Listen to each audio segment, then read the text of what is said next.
నాశనం అయిపోను, వాడి చేతులు విరిగిపోను. పసిపిల్లలను కూడా చూడకుండా కొట్టాడమ్మా వాడు. వాడి కొంప కూలిపోను. మింగడానికి మెతుకులేని పొండాకూరలు నా మొగుడిని కొడతారా? వీళ్ళు నాశనం అయిపోను. పుట్టింట్లో కూడా పడని తిట్లు ఎదురింటోళ్ళతో పడాల్సి వచ్చింది. నాకు ఈ కర్మ ఏంటండి? మిమ్మల్ని తేలిగ్గా వదలను. నా తడాక ఏంటో చూపిస్తా, మీ అంతు తేలుస్తా.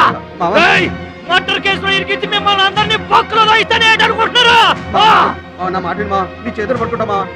ఇంకా మీ మాటినేది నా మీద చేసుకున్నంత గొప్పడైపోయా మీ తమ్ముడు.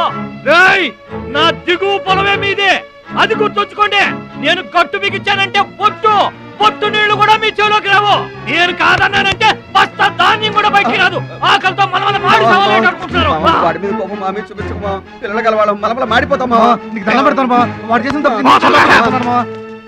సావగొట్టి చెవులు పోయటం అంటే ఇదే. ఆడు కాళ్ళు ఎరగొట్టమును, మీరు కాళ్ళు పట్టుకొని బతుకులాటమునా?